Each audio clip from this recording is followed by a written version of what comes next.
Mes amis merengues, mon avis sur cette rencontre, la qualification du Real Madrid pour les demi-finales en éliminant Manchester City en quart.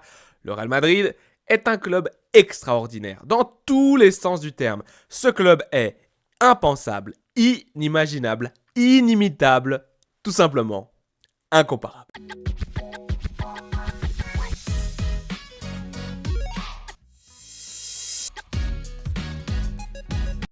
Avant d'aborder certains moments de la rencontre, revenons rapidement sur les 11. Alors Manchester City qui arrivait dans cette composition avec le retour de Walker qui a mis complètement dans sa poche Vinicius Junior. De Bruyne également au milieu de terrain, un homme important puisqu'il va marquer le but pour City, le but de l'égalisation, puisque le Real Madrid a commencé par ouvrir la marque à la 12e avec peut-être la meilleure action offensive du match, on va y revenir. Et puis donc du côté du Real Madrid, on avait ce 11 là avec ce losange au milieu de terrain et Camavinga à la place de Tchouaméni qui était absent à cause de ce jaune reçu.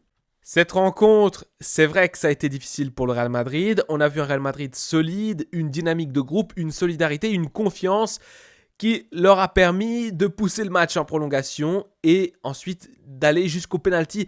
C'était le plan de Carlo Ancelotti, on va y revenir. Mais d'abord le Real Madrid qui réussit une entame de match spectaculaire en marquant très rapidement dès la 12e minute avec, selon moi, la meilleure action offensive du match. Et c'est un petit peu ironique et un petit peu marrant parce que le Real Madrid qui n'a rien proposé durant le match au niveau offensif, pour moi, exécute ici la meilleure action. D'abord, Carvajal qui va mettre une espèce de louche pour notre ami ici Bellingham. Plutôt ici, Bellingham. Et Bellingham qui va trouver directement dans son contrôle orienté l'espace pour courir. Pour qui ? Pour Fede Valverde. Et donc Fede Valverde qui se dit, bon, moi je fais quoi ? Je vois l'appel de Vini qui est là, et Vini qui n'est pas hors jeu. Si on regarde ici, si on traçait une ligne comme ça, Vini qui n'est pas du tout hors jeu, donc ça c'est parfait. Et ensuite Vini qui va décaler un centre en retrait très très bien mis pour Rodrigo, et Rodrigo qui va marquer. Alors d'abord, je crois qu'il tire sur Ederson, et ensuite sur le rebond, il va réussir à marquer. Et à partir de là, eh bien, bloc bas, souffrance pendant toute la rencontre. Et ça, eh bien, ça a été un petit peu la dynamique du match avec un Real Madrid très reculé qui attendait City et qui essayait de ne pas prendre de but. Dans ce match, les amis, le Real Madrid qui, comme je l'ai dit, a joué en bloc bas en attendant City, mais City a fait cette erreur de louper des occasions franches face au Real Madrid.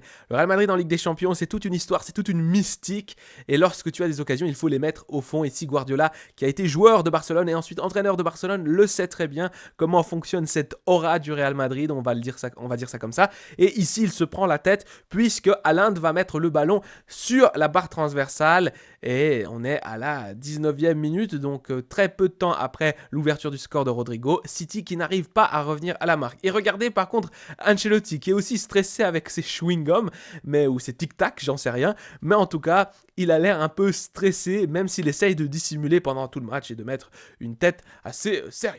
Lorsque tu décides de camper dans ta propre moitié de terrain, eh bien tu sais qu'au bout d'un moment, l'équipe adverse va réussir à te mettre en danger. L'équipe adverse qui, surtout lorsque c'est une équipe comme City, a cette capacité à manier le ballon, à construire, à élaborer des schémas complexes de passe. Et c'est assez drôle parce que le but de Bruyne à 15 minutes de la fin du temps réglementaire, eh bien c'est plutôt une erreur individuelle de Rudiger, une semi-erreur de Rudiger, et puis De Bruyne qui est très bien placé et qui va réussir à mettre le ballon au fond des filets. Et à partir de là, eh bien le Real Madrid, on a su se défendre comme si notre vie en dépendait dans notre surface pour emmener le match en prolongation et enfin jusqu'à la fin de la séance des tirs au but. Mais avant cette séance des tirs au but, il y a encore une action, un moment ultra déterminant dans la rencontre. C'est cette action à 10 minutes de la fin où De Bruyne, le buteur, peut-être le meilleur joueur de City, celui qui avait égalisé pour son équipe ici, qui se retrouve tout seul. Alors vous allez me dire, il n'est pas seul, puisqu'on veut voir ici Mendy, on peut voir Nacho, on peut voir Modric, et encore un autre joueur, peut-être Bellingham qui revient, je ne suis pas sûr. En tout cas, des joueurs du Real Madrid qui sont autour du porteur de balle. Mais c'est vrai que si on regarde un petit peu la cage ici, si on se concentre sur Lunin, et si on va zoomer ici, on voit très bien que Lunin n'est pas bien placé. Et il a tout cet espace-là. C'est vrai que ça va très vite en temps réel, mais pour la mettre au fond, et de manière un peu inexplicable, De Bruyne qui va mettre le ballon juste au-dessus de la barre transversale. Et donc, du coup, le Real Madrid qui reste à 1 partout. C'est des moments comme ça où la mystique, l'aura du Real Madrid prend le dessus. Et si on regarde un petit peu la réaction du coach, la réaction de Pep Guardiola, on peut encore plus comprendre ce qui s'est passé et à quel point ça va être compliqué pour City. Regardez-moi cette tête qu'il fait. Il est là, mais comment mon joueur a réussi à ne pas la mettre dedans? On arrive donc dans cette séance de tir au but et là encore de la pure magie pour le Real Madrid parce qu'il est vrai que Modric, qui était rentré en cours de jeu, loupe le premier penalty pour Madrid alors que City venait de marquer et avait initié la séance de penalty. Donc 1-0 pour City. Et là, c'est au tour de Bernardo Silva. Et le ballon, on ne sait pas où il est. Tout le monde se regarde. Le ballon qui est dans les tribunes parce que Modric, il a loupé le penalty, il s'est énervé, il a kické le ballon dans les tribunes. Et ensuite, le ballon qui tardait à revenir. Alors, je ne sais pas pourquoi. Je ne sais pas s'il n'y avait pas de deuxième, de troisième ballon. En tout cas, on attend peut-être 10-15 secondes avant, peut-être un peu plus, avant de voir revenir le ballon. Et ensuite, voilà, c'est la tête que je fais. Quand je vois ça, je me dis, bon, on est baisé, quoi. On va perdre cet éliminatoire. Mais non. Et vous savez pourquoi mais non? Tout simplement parce que Bernardo Silva décide de faire n'importe quoi. Il tire au centre. Alors, je ne sais pas s'il a été déconcentré par ce moment de flottement où le ballon était dans les tribunes, dans les gradins, mais il décide de tirer, et en plus pas très fort, au centre.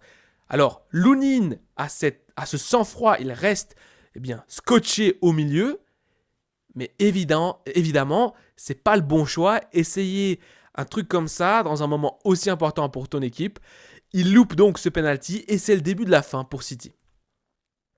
Pourquoi c'est la fin? Parce que Bellingham marque sans problème, sans glacer à ce niveau-là. Quel joueur! Droit derrière, Kovacic loupe aussi et on reprend l'avantage. Ensuite, Vasquez va marquer, Nacho va marquer. Et finalement, Rudiger nous envoie en demi-finale. Un match non recommandable pour les personnes souffrant de problèmes cardiaques car ça a été très très chaud jusqu'à la fin. Le Real Madrid qui a défendu parfois les 11 joueurs dans la propre surface de réparation. Et à ce moment-là, je voulais essayer de voir le match de deux façons possibles. Et la première façon de voir cette rencontre, c'est de se dire, ok, la force mentale de cette équipe, réussir à ne pas perdre de vue l'objectif, cette qualification qui est dans la tête des joueurs, qui était toujours possible, même dans les moments les plus difficiles, dans les moments les plus sensibles, cette cohésion défensive jusqu'au bout du bout. Peut-on parler de tactique? Je ne crois pas vraiment, parce que je pense qu'on doit ici parler d'une décision, une décision forte prise par Carlo Ancelotti.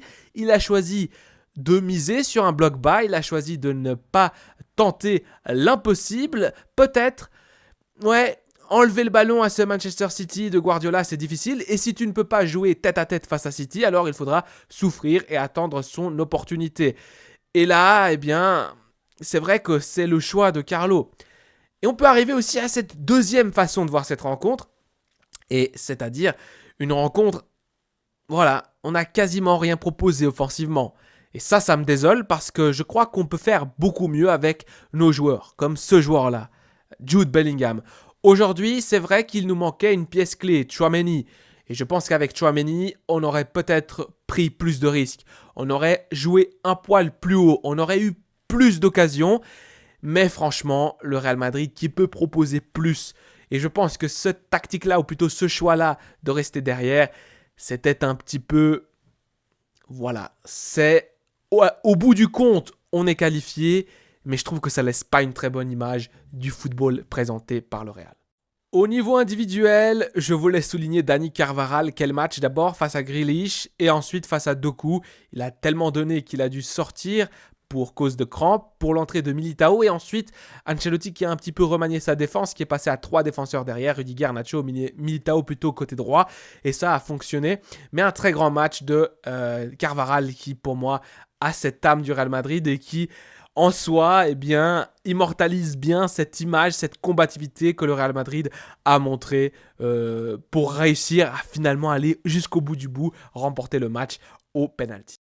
Mes amis merengues, on est en demi-finale et on doit être content. Ça va être un adversaire difficile devant nous, le Bayern Munich. Mais avant de vous laisser, je voulais revenir sur une petite réflexion et la partager avec vous.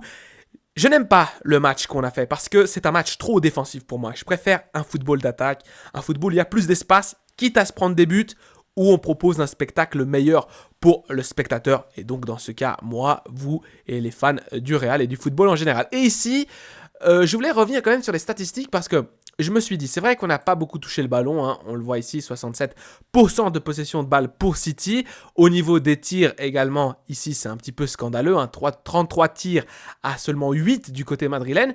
Mais si on regarde les tirs cadrés, en fait, City a cadré que 9 fois le ballon. 9 fois dans tout le match. Avec les prolongations, j'imagine. Donc, finalement, le Real n'a pas souffert tant que ça au niveau des actions clés, des actions super dangereuses, des actions qui auraient pu changer le match. Il y a eu ce ballon sur la barre transversale, il y a eu cette action de De Bruyne où il la met juste au-dessus de la cage de Lunin, mais sinon, on n'a pas eu grand-chose. Il y a eu une frappe de Grealish, je crois, en première mi-temps, je ne vous l'ai pas mise dans le petit filet, mais sinon, petit filet extérieur, mais sinon, ça a été assez calme dans le chaos, dans tout ce chaos, dans toutes ces approximations, dans toutes ces offensives citizennes. Le Real Madrid qui a quand même réussi à bloquer 12 tirs, hein, tirs bloqués, 12. Donc voilà. Après, c'est vrai qu'offensivement, ça a été voilà, le jour et la nuit. On regarde les corners, 18 corners à un seul. Le Real Madrid et cet homme-là, Carlo Ancelotti, qui a décidé de défendre. Enfin bref, on est qualifié. J'espère qu'au moins on est content pour ça. C'est vrai que ça a été compliqué à regarder. En tout cas, pour moi, c'était très... Voilà, j'étais très nerveux durant toute la rencontre. Je me disais qu'on allait se prendre un but et qu'ensuite, on allait en encaisser plusieurs à la suite. Ça n'a pas été le cas. Le Real Madrid qui est allé jusqu'au bout. On est en demi-finale. À la Madrid, y nada más. Prenez soin de vous, des vôtres et de votre famille. C'est le plus important. Allez,